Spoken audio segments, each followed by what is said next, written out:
Mateus capítulo 5, versículo 13. Geralmente, quando nós temos textos conhecidos, no momento da leitura da palavra, principalmente crente velho, pessoas que estão há mais tempo na caminhada cristã, já sentem um certo desacorçoamento, que pensam assim: poxa vida, já ouvi esse texto, não tenho nada mais para ouvir a respeito dele. Bom, meus irmãos, a nossa tarefa não é trazer coisas novas, a nossa tarefa é lembrar as antigas.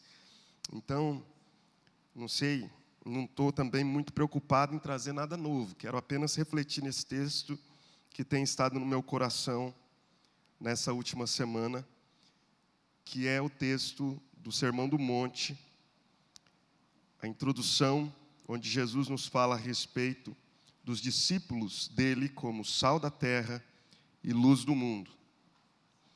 Então, quero compartilhar com você nesse momento agora, esse texto, pedindo a Deus que nos dê sabedoria e graça para nós estudarmos a sua palavra. Vós sois o sal da terra. Ora, se o sal vier a ser insípido, como lhe restaurar o sabor? Para nada mais presta, senão para, lançado fora, ser pisado pelos homens. Vós sois a luz do mundo.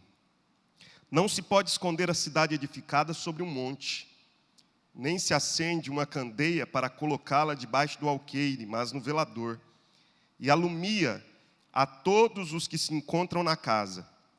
Assim brilhe também a vossa luz diante dos homens, para que vejam as vossas boas obras e glorifiquem a vosso Pai que está nos céus. Amém. Deixa a sua Bíblia aberta aí nesse texto, vamos estudá-lo nessa manhã, porque ele me parece mostrar um equilíbrio que nós precisamos na vida cristã. Esse texto me parece apontar para um equilíbrio que nós precisamos na vida cristã. Um dos maiores desafios da vida cristã é o equilíbrio. Eventualmente nós estamos sendo levados a um extremo. E nesses momentos nós precisamos ser corrigidos e buscar encontrar um lugar de equilíbrio. Quanto à verdade, por exemplo, a verdade das Escrituras, a verdade da palavra, invariavelmente eu vejo pessoas enfatizando uma face, um lado da verdade, e esvaziando e reduzindo o outro. Nós podemos ser tentados a enfatizar apenas algo que nos encha mais o coração. Não que aquilo esteja errado, não está. É um lado da verdade. A verdade é uma só, mas é um lado dessa verdade. Enquanto nós deixamos, esvaziamos, reduzimos o outro lado, nos esquecendo que a verdade é uma só. E nós não podemos enfatizar um lado em detrimento do outro. E quando eu leio esse texto, ele me parece apontar para uma verdade que nós precisamos assumir em todas as suas vertentes, em todos os seus lados. Quando nós pensamos, por exemplo, no reino de Deus, na sociedade do reino de Deus, eu queria muito que você prestasse atenção nisso aqui agora, irmão. Você veio para o culto e você veio não para ficar mexendo no celular, né? Você veio para... Eu sei que alguns usam a Bíblia no celular. É legal, é importante, mas vamos prestar atenção no que Deus quer falar ao nosso coração? Vamos estar atentos. Eu tenho orado muito por espírito de brandura. Você está vendo como eu estou brando? Se fosse algumas semanas atrás, eu falava assim: vai embora, pega esse celular e vai para casa. Hoje não. Estou brando, estou tranquilo. Mas tem gente que faz de pirraça. Não faça pirraça não, meu irmão. Né? Vamos prestar atenção. Eu estou só começando. Eu vou ser breve hoje. Nós vamos sair daqui até 1h, com certeza. Então, fique em paz. E aí eu estou consumindo meu tempo falando isso para você. Não é? Já podia estar quase entrando no primeiro ponto. Mas estou consumindo o tempo falando isso. Eu não gostaria. Existe, por exemplo, na teologia, uma temática chamada escatologia, que é o estudo do fim dos tempos. Quando nós estudamos o fim dos tempos, nós podemos ser levados a ser tomados de um otimismo ou de um pessimismo. Vou tentar explicar isso. Você pode ser levado a um otimismo no sentido de acreditar que a igreja, sendo sal da terra e luz do mundo, ela pode gerar uma transformação tal a ponto de chegar a extirpar o mal do mundo. A quem creia nisso, a quem acredite nisso, que é possível a igreja influenciar de tal maneira que vai construindo uma sociedade nova, que vai inserindo os valores do reino, a ponto de que esses valores vão tomando proporções tão extraordinárias, que o mal vai ser extirpado do mundo. O lado pessimista vai dizer assim, não é possível. A velocidade e a cavalgada tão galopante do mal não pode ser refreada no mundo. O que a igreja tem que fazer é esperar o porvir mesmo. O que nós temos que fazer é orar para que Jesus venha, Maranata, a hora vem, Senhor Jesus, porque é impossível que nós refreemos o mal no mundo. O mal está indo numa velocidade tal que nós jamais, por mais que façamos, conseguimos refreá-lo. Então, hora vem, Senhor Jesus. Nós criamos 2 polos. Aqueles que se esquecem da sua influência e do seu chamado na história, e ficam reclusos dentro dos seus guetos eclesiásticos, denominacionais, dentro das 4 paredes da igreja, e vão se enchendo, e clamando, ora vem Senhor Jesus, ora vem Senhor Jesus. Do outro lado, aqueles que dizem assim, não, nós precisamos deixar dessa alienação, porque eles vão olhar para aquele lado e vão dizer, eles são alienados, eles estão lá buscando a Deus, clamando a Deus, suplicando a Deus, fazendo vigílias, orando em línguas, fazendo reuniões na madrugada, eles estão fazendo o seu tempo dedicado no secreto, mas aqui eles não fazem nada, então aquilo lá não é de Deus, aquilo lá é alienação. Nós precisamos de um engajamento no mundo. Nós precisamos nos engajar, fazendo, realizando, propondo, transformando, de modo que a nossa função no mundo não é outra senão nos engajarmos socialmente e fazermos uma transformação extraordinária na sociedade, até que o reino de Deus venha e se manifeste, emancipado no nosso meio, com todos os seus valores. Aí, Jesus nos diz assim, vós sois o sal da terra, e vós sois a luz do mundo. Me parece que Jesus, nesse texto, e daqui a pouco eu vou tentar explicar isso, ele está dizendo que é possível o mal ser refreado, mas é impossível que ele seja liquidado. É possível o mal ser refreado no mundo, mas é impossível que nós liquidemos o mal. Se por um lado, o sal da terra tem essa função de refrear o mal, de refrear o processo de apodrecimento, isso não é nada novo, você já deve ter ouvido sobre isso, sobre a função do sal. Se o sal tem essa função de refrear a putrefação, o apodrecimento do mundo, quando ele entra, ele não pode fazer com que o mundo deixe apodrecer. mas ele é capaz de retardar isso, de refrear isso, de fazer com que valores não permitam que esse apodrecimento seja imediato, do dia para a noite. Por outro lado, Jesus mesmo vai nos mostrar, em Mateus capítulo 13, na parábola do joio, que nós só conseguiremos ver o mal absolutamente extirpado da face da terra, liquidado da face da terra, quando a consumação chegar. Jesus conta a parábola do joio e do trigo e diz que um homem planta a semente do trigo, mas o inimigo durante a noite semeia o joio, e os dois crescem. A nossa tentação é arrancar o joio e deixar o trigo. Mas essa tentação pode vir recheada de um perigo. Que perigo? Ao arrancarmos o joio, muito parecido com o trigo, e alguns dizem que as raízes do joio se entrelaçam à do trigo, e ao arrancar o joio, o trigo, ainda que você consiga distinguir, vai junto.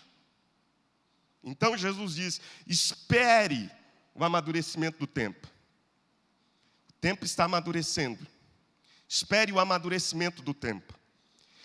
E quando o tempo da colheita chegar, você saberá distinguir, porque será uma obra divina que enviará os seus anjos e separará o joio do trigo.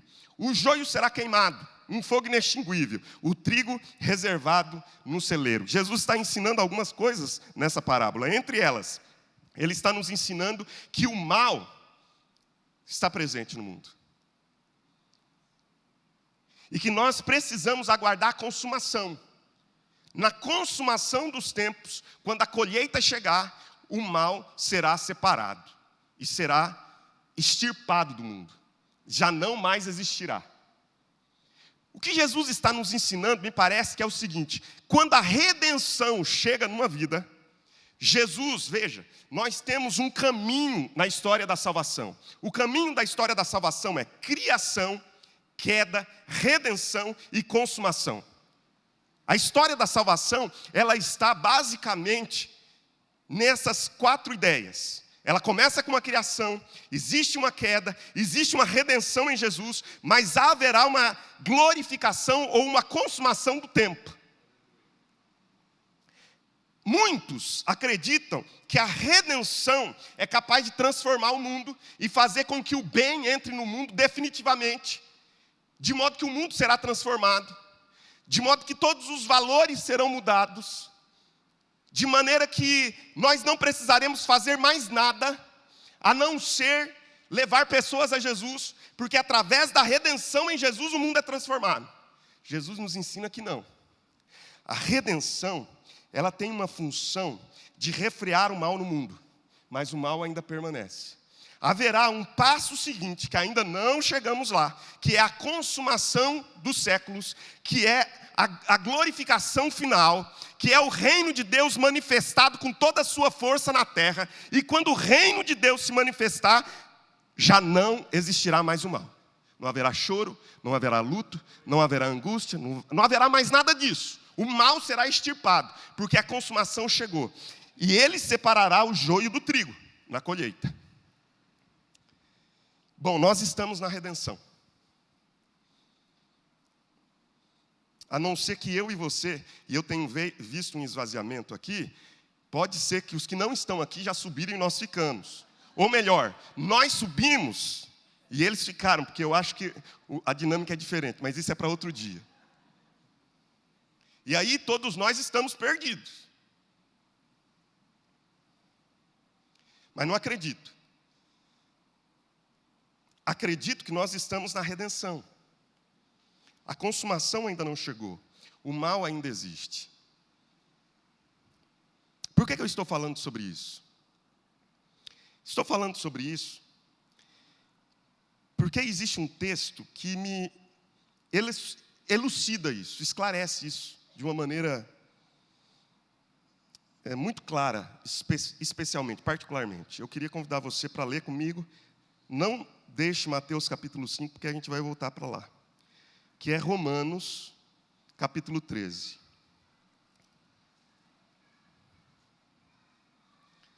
versículos 11 em diante. Jesus está falando sobre o fim dos tempos.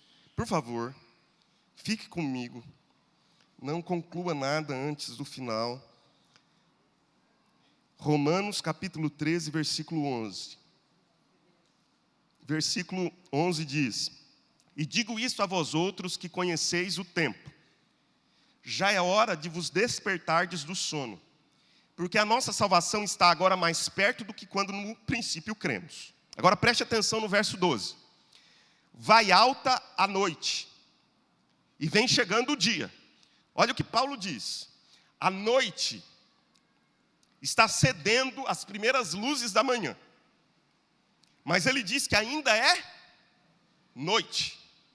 A noite, ela não vai conseguir refrear a luz do dia que fará com que tudo fique claro.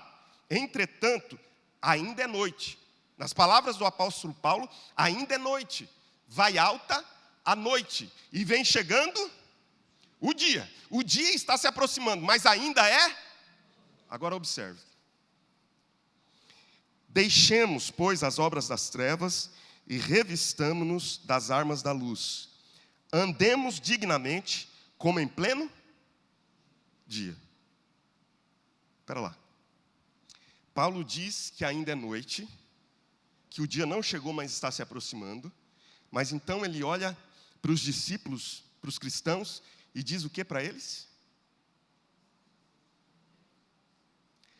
Andemos, olha o verso de número 13, dignamente como em pleno dia. Ele diz assim, em outras palavras, não é dia, é noite, mas antecipe o dia. A igreja, ela é uma antecipação do dia. Ainda é noite, mas nós somos chamados a andar como se fosse pleno dia. Ainda é noite, entretanto, o nosso chamado é para viver uma sociedade nova. O nosso chamado é para vivermos uma sociedade nova. Uma sociedade onde os valores sejam os valores do reino. Ainda é noite, o dia ainda não chegou, está para romper, mas nós temos que viver na noite como se fosse pleno dia. Tendo isso em mente, eu quero falar com os irmãos sobre a sociedade do reino. E a sociedade do reino passa, em primeiro lugar, pela afirmação de Jesus: vós sois o sal da terra. O que significa, meu irmão, ser o sal da terra? O sal da terra significa que nós temos uma função de refriar o mal no mundo. Nós temos uma função de conservação. E essa função de conservação não é outra, senão através dos valores do reino no nosso coração. O reino de Deus na terra, é manifesto hoje através dos valores dele no meu e no seu coração. A dinâmica é a dinâmica de que o reino de Deus já foi inaugurado. Quando? Ele já foi inaugurado quando Jesus entrou no seu coração. Mas ainda o reino de Deus não foi consumado. Ele será consumado no último dia. Ele será consumado na glorificação. O reino já está presente, mas ainda não definitivamente. O reino já existe entre nós, mas ainda não em toda a sua plenitude. O reino já está agindo no mundo, mas ainda não em toda a sua perfeição. É isso que nós precisamos ter em mente. O reino já está aí. E como que o reino está aí? Como é que o reino de Deus está presente no mundo? O reino de Deus está presente no mundo através dos valores que Deus implanta no seu coração. Que valores são esses? Esses valores, na mente de Jesus, é o sal da terra. Gente que entra num mundo que está num franco processo de apodrecimento, de putrefação, e diz: nós carregamos ideias novas, valores novos, pensamentos novos. Nós temos no nosso coração vida nova, nós temos na nossa mente pensamentos diferentes de vocês. Nós vivemos de modo diferente. Irmãos, lembram da palavra de Jesus? Em Lucas capítulo 17, Jesus diz assim: o reino de Deus está dentro de vós. O reino de Deus não vem com visível aparência. O reino de Deus está dentro de vós. O que é que Jesus está nos ensinando quando nos fala que o reino de Deus está dentro de nós? Jesus está nos falando a respeito desse sal da terra, que são os valores que Ele vai implantando dentro do nosso coração. Meus irmãos, o projeto de Deus para a minha vida e para a sua vida é nos fazer como Jesus de Nazaré. Esse é o projeto universal. Esse é o propósito que Deus tem para você e para mim. Não há nada menos do que isso. Fazer de mim e de você como Jesus. Jesus não era um homem. Aliás, Jesus não era alguém que veio no nosso meio para viver como Deus. Ele era alguém que veio no nosso meio para viver como homem perfeito. Às vezes, a nossa compreensão de humanidade está sendo distorcida. Nós pensamos que uma pessoa espiritual é uma pessoa que já não tem os pés no chão. Uma pessoa espiritual é uma pessoa que já não tem engajamento.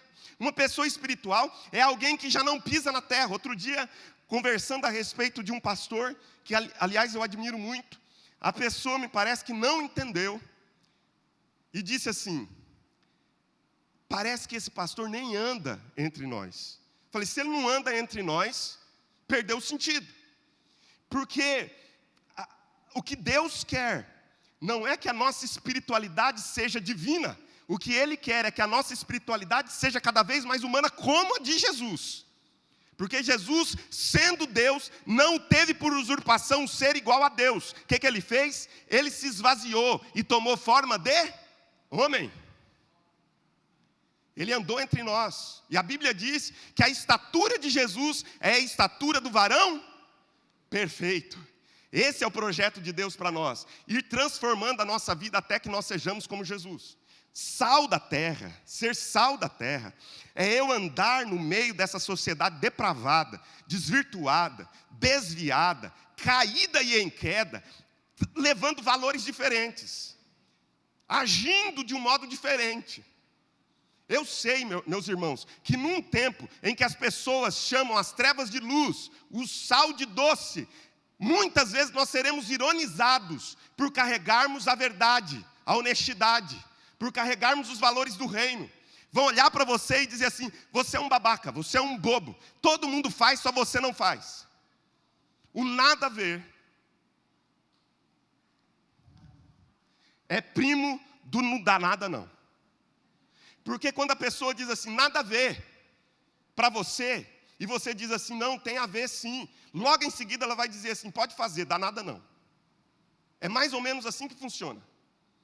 Irmãos, nós estamos num mundo caído e em queda. O nosso chamado é sermos sal da terra. E como que eu posso ser sal da terra? Quando os valores de Deus são implantados no meu coração. Deixa eu te dizer uma coisa.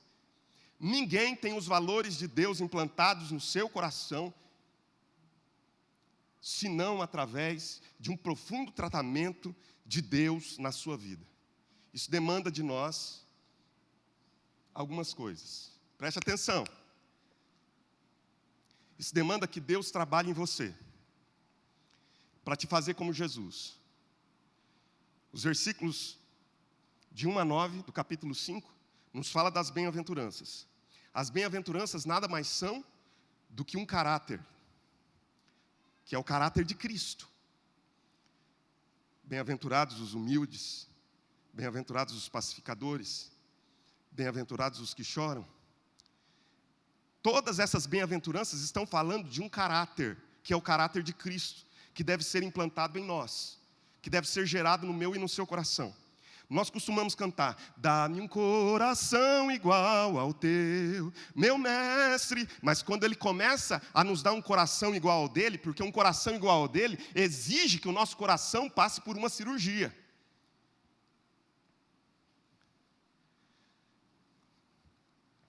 E uma cirurgia cardíaca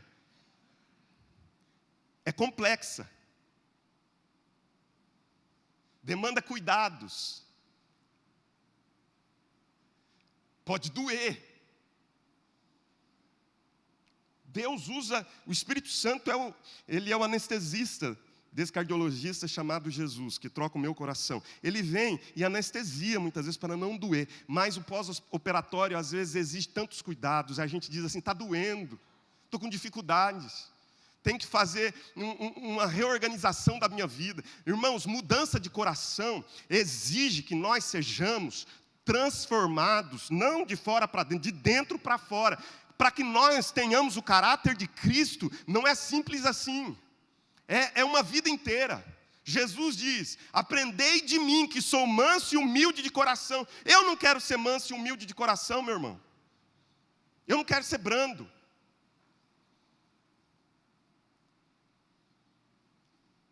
Eu não quero ser humilde. Eu não quero amar. O fruto do Espírito é o amor, a paz, a alegria, a bondade, a benignidade, a fidelidade, a mansidão, o domínio próprio. Estas coisas não estão em nós naturalmente. Elas precisam ser forjadas em nós. E esse é um trabalho de Deus e às vezes dói. Às vezes você vai ter de ficar noites inteiras em oração pedindo: Deus, me dê brandura, porque eu não sou brando. Se eu for ser quem eu sou, eu bato o tempo inteiro. Me dê brandura. Deus, me dê amor. Deus, me dê fidelidade. Deus, me dê benignidade. E é na presença de Deus, é no lugar secreto, é quando nós dobramos os nossos joelhos e clamamos. É quando nós temos sim tempo de jejum e de oração. É quando nós nos isolamos e ficamos na solitude, em lugares em que só nós e Deus estamos. Ninguém mais nos vê, só Deus. E Ele vai trabalhando no nosso coração. Com um projeto só: nos fazer pessoas conhecidas, nos fazer pessoas afamadas, nos fazer pessoas que tenham sucesso, não, nos fazer pessoas como Jesus de Nazaré. Isso não traz glória, meu irmão. Isso não traz glória. Pessoas que têm tido glória, infelizmente, muitas delas são pessoas que não estão buscando ser como Jesus era. Strauss,